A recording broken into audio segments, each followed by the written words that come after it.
की शुरुआत हम लोगों ने शाहबाद से हम लोगों ने की थी और बिहार के अलग अलग जिलों में हम लोगों ने नव संकल्प सभा का हम लोगों ने आयोजन किया, जिसका मकसद बिहार फर्स्ट बिहारी फर्स्ट की सोच को जनता तक लेकर जाने के उद्देश्य के साथ इन सभाओं को आयोजित किया जा रहा है। आज उसी कड़ी में अगला कार्यक्रम हम लोग का मुजफ्फरपुर में है और उम्मीद ही नहीं, पूरा विश्वास है कि जिस तरीके से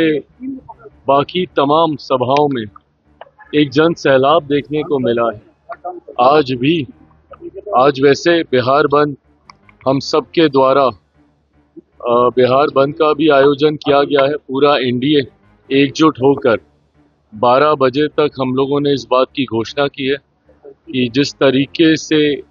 मेरे प्रधानमंत्री आदरणीय नरेंद्र मोदी जी के राजद कांग्रेस के मंच से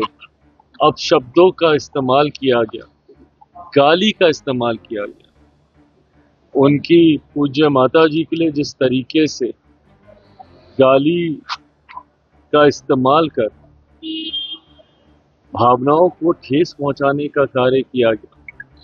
उसके विरोध में एनडीए के द्वारा आज ये बंद का ऐलान किया गया है। पर बंद के ठीक बाद मुजफ्फरपुर में हम लोग की ये नव संकल्प सभा का आयोजन किया गया है। उस मंच के माध्यम से भी इन बातों को मजबूती से रखा जाएगा कि किस तरीके से राजद और कांग्रेस की संस्कृति का एक हिस्सा बन गया है गाली गलौज जैसी भाषा का इस्तेमाल करना। जब कांग्रेस के सर्वोच्च नेता, उनके सबसे बड़े नेता और नेता प्रतिपक्ष लोकसभा में राहुल गांधी जी जब स्वयं प्रधानमंत्री के लिए तू तड़ाक करके बात करते हैं, आप हो सकता है हमारी नीतियों से आप सहमत ना हो, पर इसका मतलब कतई ये नहीं है कि आप तू तड़ाक जैसी भाषा का आप इस्तेमाल करें। प्रधानमंत्री जी आपसे उम्र में भी काफी बड़े हैं, पर उसके बावजूद अगर कांग्रेस के वरिष्ठ नेता ही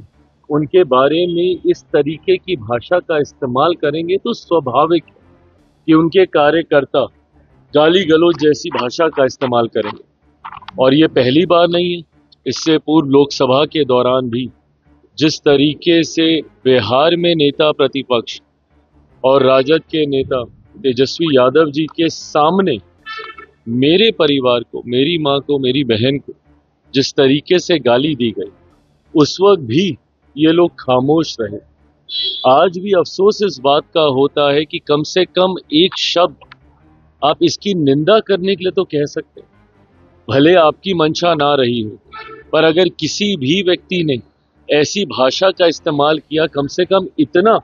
तो आप आकर कह सकते हैं कि ये गलत है और ऐसा नहीं बोला जाना चाहिए। पर ऐसे में मौन रह जाना, उस वक्त भी मौन धारण कर लिया गया था जब मेरे परिवार को गालियां दी गई थी, और आज भी जिस तरीके से एकदम मौन इन लोगों ने धारण कर लिया, ये मौन एक सहमति भी है ताकि भविष्य में भी अगर जरूरत पड़ेगी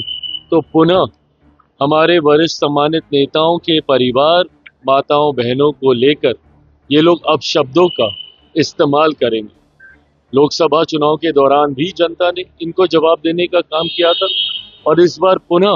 विधानसभा में ऐसी भाषा के आक्रोश में जनता इनको जवाब देने का काम करेगी। जीएसटी में बड़ी राहत, जीएसटी में बड़ी, मैं इसके लिए प्रधानमंत्री जी और वित्त मंत्री जी का विशेष तौर पे धन्यवाद करूंगा, क्योंकि मेरे विभाग से जुड़े हुए भी कई ऐसे विषय हैं जिसमें जीएसटी को लेकर हम लोग लंबे समय से राहत की हम लोग मांग कर रहे थे। आज मुझे खुशी है कि एक बड़ी आबादी को राहत देने का कार्य किया गया। मध्य वर्ग हो या लघु उद्योग हो, उनको जिस तरीके से जीएसटी की दरें कम कर और 28% को पूरी तरीके से इसमें से निकाल कर और 18 और 12% में आने वाली वस्तुओं को सीधा, अधिकांश उनमें से वस्तुओं को सीधा 5% या उसको निल किया गया है। जो वादा प्रधानमंत्री जी ने लाल किले की प्राचीर से किया था